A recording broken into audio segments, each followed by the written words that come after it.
decades was a book by Dale Carnegie called The Power of Positive Thinking. Absolutely. And people, I mean, this was a manual and an inspiration for millions of people, and a living embodiment of that. It seems to be, and so from what I can tell, is Chris Garber. It's interesting that as an actor, I search for the one thing that I connect to with the character. Whenever, before I play a character, I want to build on one thing. What is the one connective idea, that connective tissue between myself and this character that I have in?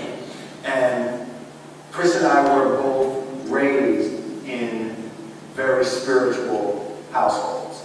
And we both believe wholeheartedly that our thoughts, our feelings, our dreams, our ideas are physical in the universe.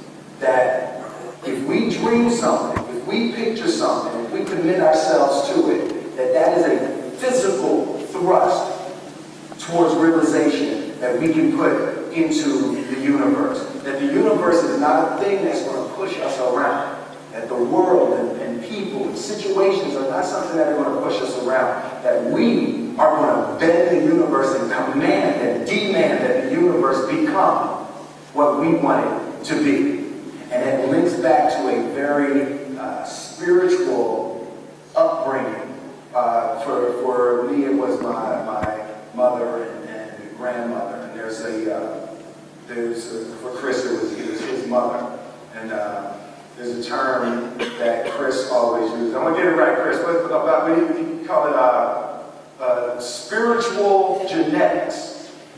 That there is a spirit of a person, and he feels that it was his mother, and he has the spiritual genetics that his mother embodied. And that was the idea that was the first connective tissue that I connected to with Chris. And I so, if there's one thing that people would walk away from this movie with, that would be my deepest hope.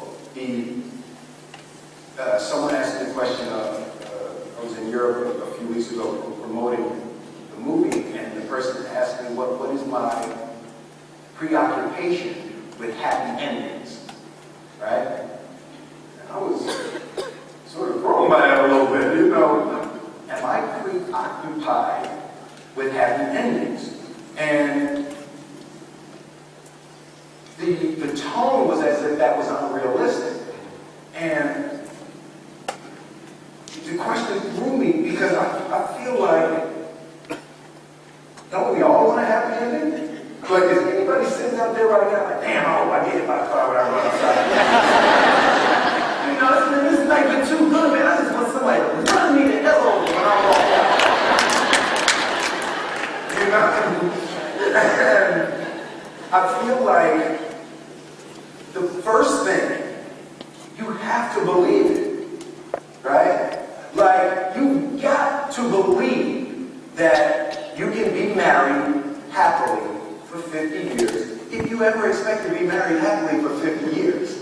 Like, you can't talk about how unrealistic, you can't talk about how unrealistic it is to be married happily for 50 years and expect it to happen. It's unrealistic to walk in a room and flip a switch and lights come on. That's unrealistic.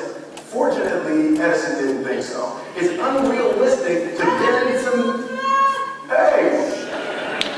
Security!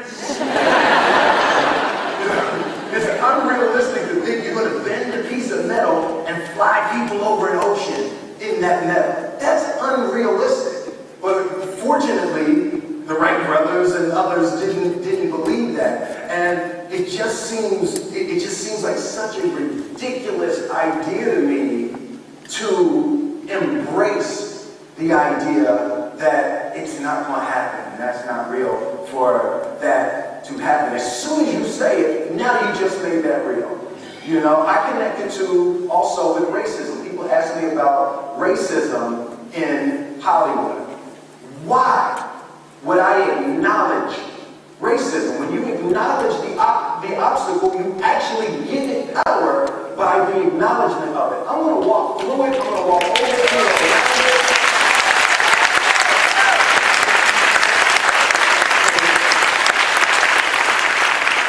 So I would say that my preoccupation is with the power that we all possess individually. And I refuse to relinquish my power. So my preoccupation with the happy ending is that is our power. The belief in that possibility is our power. And don't give it away.